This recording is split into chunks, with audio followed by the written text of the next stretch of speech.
Hello, my name is David Frainer. As one of the hosts of the Seacoast Parkinson's Wellness Expo, I'll be posting weekly video interviews in the build-up to the event on June 21st at the community campus in Portsmouth. In particular, I'll be talking with both presenters and organizers of the expo about their connection to Parkinson's and where they find their motivation. Next up is our Parkinson's Wellness Expo project leader, Dan Tobin. So, Dan, share with us, if you will, your Parkinson's story. I was diagnosed with Parkinson's about 5 years ago. I had a tremor for several months, and originally my doctor thought it was stress.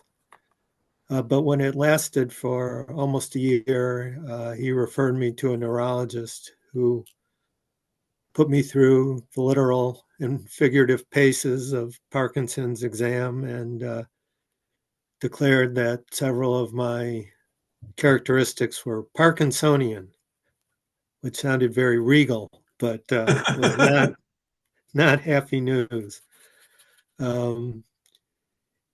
I continued to work at my job for several months, but I found I was I had a hard time keeping up. My initial symptom was the tremor and fatigue, and in late afternoon Zoom meetings, I would start to drift off. And so I resigned from that job, which I had enjoyed for 15 years, and I did some freelance work.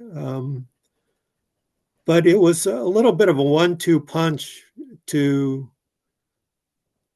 lose my job, but also a lot of my social connections and social life came from my work. I was very involved in it, and I was close to my colleagues, and suddenly I was spending all day sitting at home sometimes on the computer, but really pretty isolated. I'm not a joiner. In the past, I haven't joined many classes or social clubs, but I pushed myself to start to look around, and I found a wonderful new support group I'd heard about, started in Kittery, Maine, just a half hour from my home, and it was started by Robin Dite, who herself had Parkinson's, and she couldn't find services. And her mother challenged her, instead of complaining about it, go out and start something. And she did, and it's grown to about 30 to 35 people coming once a month to hear speakers and just to connect with other Parkinson's people. And that's been a big influence on how I approach the disease and on this expo. And through that group is how you and I met. That's right. I've So, met a lot of wonderful people, made some great friends through Parkinson's. I don't recommend Parkinson's as a strategy for making friends, but we have Parkinson's, we might as well make the best of it. We bond over Parkinson's, and we really enjoy it, enjoy each other, tease each other about the poor parking jobs we did in the parking lot, and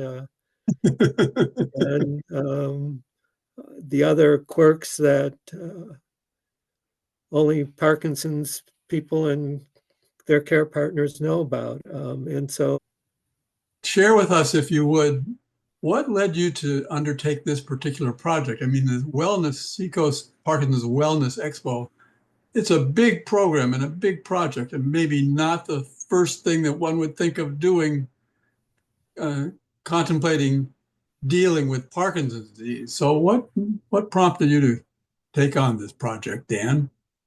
David, I ask myself that daily now.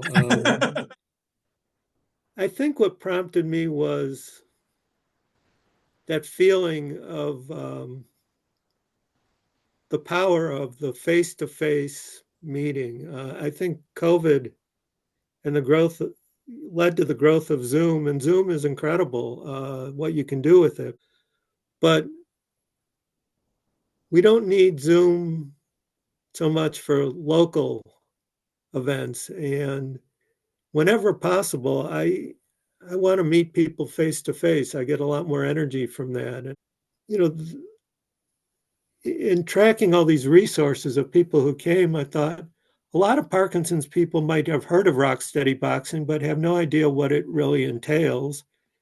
And I wanted to have a kind of a one-stop shop where people could come for a morning and really see and try out what these different classes are like. Because watching a video isn't the same as feeling the charisma of an instructor standing 10 feet away from you. And beyond that, to give them a sense of the social aspects of support groups. And so have some support group representation. And it just kind of grew from there. Like, let's make this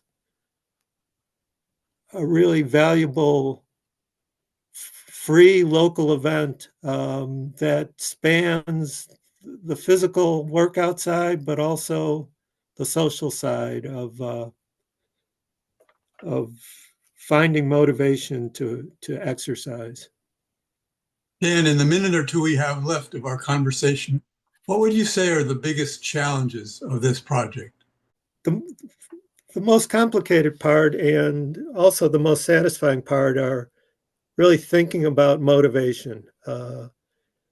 I heard a presentation in another support group from a PT who said to all of us with Parkinson's, you know, exercise is the most effective thing you can do to control your symptoms, and you just have to do it. And that message doesn't fly with me. Somebody saying you just have to do it. I think we have to, all of us get motivated in different ways, and we have to build motivation um, incrementally and step by step and create momentum and lead up to it. Doesn't happen overnight where you suddenly find motivation. I think you have to build it. And I want to give people who come to the expo a lot of choice to find what inspires them. It's not what inspires me or you, it's each of us find what inspires ourselves to exercise. Well, this project is inspiring to me at any rate. Again, my name is David Frainer, and as we come to the end of this conversation, we hope to see you at the Seacoast Parkinson's Wellness Expo on June 21st at the community campus in Portsmouth.